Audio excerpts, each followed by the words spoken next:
Wanasema mti ulioupalilia kwa mikono yako ndio unaoweza kukuangukia wakati wa dhoruba kali.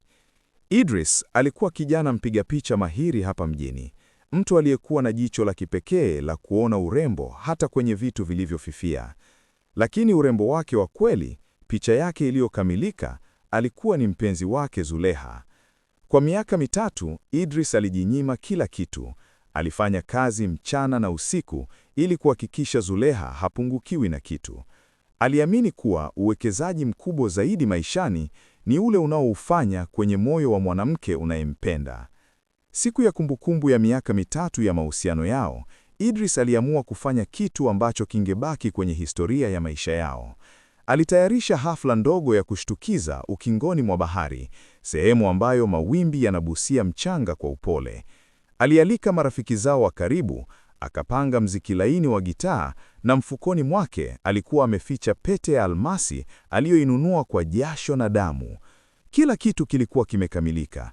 Idris alikuwa tayari kupiga goti na kumwomba Zuleha awe mke wake wa maisha yote. Lakini sekunde chache kabla ya Idris kutoa ile pete, anga lilibadilika. Zuleha alimtazama Idris kwa macho ya baridi, macho ambayo hayakuwa na chembe ya upendo. Bila hata kutetereka, alimsimamisha Idris na kusema maneno yaliyokata kama kisu chenye ncha kali. Alimwambia kuwa amepata mchongo mkubwa wa kwenda Dubai kufanya kazi na tajiri mmoja mwenye kumiliki makampuni makubwa. Aliongeza kuwa picha za Idris na ndoto zake za kimasikini hazimtoshi tena, na kwamba anahitaji maisha ya thamani ambayo Idris hawezi kumpa.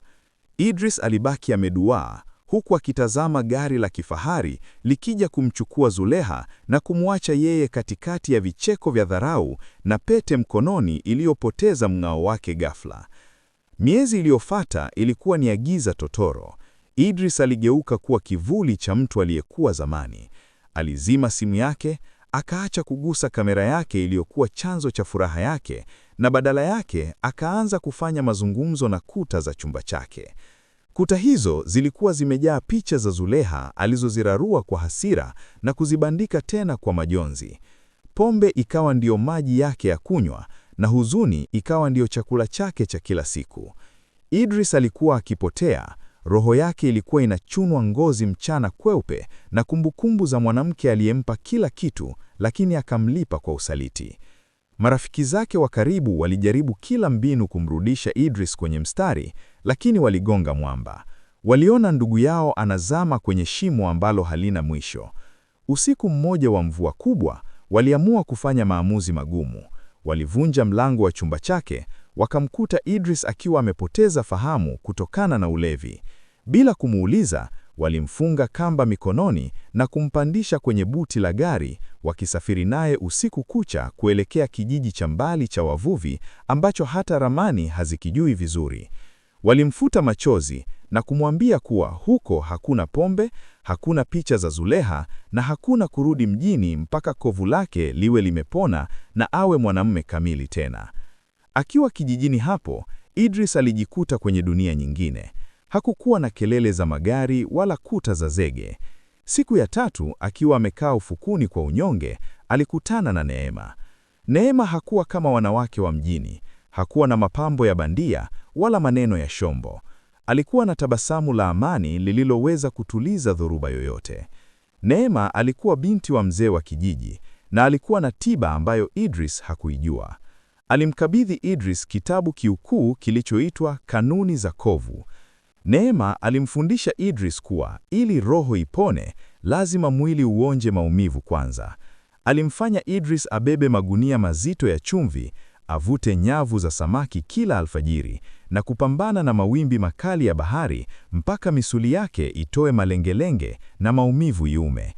Idris alilani, alilia na mara nyingi alitaka kukata tamaa, lakini kila alipogeuka alimkuta Neema akiwa pembeni yake.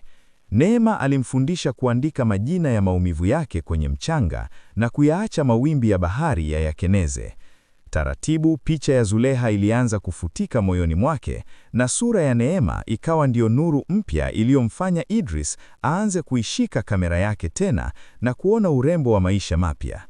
Siku ambayo Idris alikuwa akimpiga picha Neema akicheka kwa furaha, Huku akijihisi kuwa sasa amekuwa mwanamume mpya, gari lile lile la kifahari lilitokea kijijini hapo likivuta duvu jingi. Mlango ulifunguka na Zuleha akashuka. Lakini hakuwa yule Zuleha maridadi ya Dubai. Alikuwa amechoka, uso wake ukiwa na makovu ya huzuni na majeraha ya kunyanyaswa. Yule tajiri wa Dubai alimfanya mtumwa wa hisia zake na kumpiga kisha kumtupa barabarani baada ya kupata mwanamke mdogo zaidi. Zuleha alianguka miguuni pa Idris akilia kwa uchungu mbele ya Neema na kijiji kizima. Alijitetea kuwa amepotea na kwamba sasa amegundua kuwa Idris ndiye mwanamume wa pekee aliyempenda kwa dhati. Alimuomba Idris warudi mjini kuanza maisha mapya ya anasa kwa akiba aliyokuwa amebaki nayo. Kijiji kizima kilibaki kimya. Neema alimtazama Idris kwa macho yenye hofu, akihisi kuwa labda Idris angerudi kwa mpenzi wake wa zamani. Idris alimtazama Zuleha kwa muda mrefu, akakumbuka kila tone la machozi aliyotoa kwa ajili yake. Akakumbuka yule mwanamke aliyemwacha akiwa amepiga goti. Idris akainama, akamshika Zuleha mkono na kumnyanyua.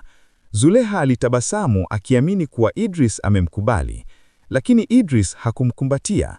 Badala yake, alitoa ile pete ya zamani ambayo sasa ilikuwa imepata kutu na kupoteza mng'ao wake ghafla, akamkabidhi Zuleha mkononi mwake.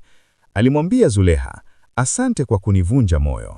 Usaliti wako ndio ulionileta hapa kukutana na upendo ambao hauna bei lakini una thamani. Pete hii ilikuwa yako. Ichukue, kaiuze upate nauli ya kurudi kuanza maisha yako. Mimi nimeshapata hazina yangu ya kweli." Idris akageuka, akamshika Neema mkono kwa upendo na kutembea naye kuelekea baharini kuanza maisha mapya, akimwacha Zuleha akiwa peke yake na pete yake ya kutu katikati ya duvu la kijiji.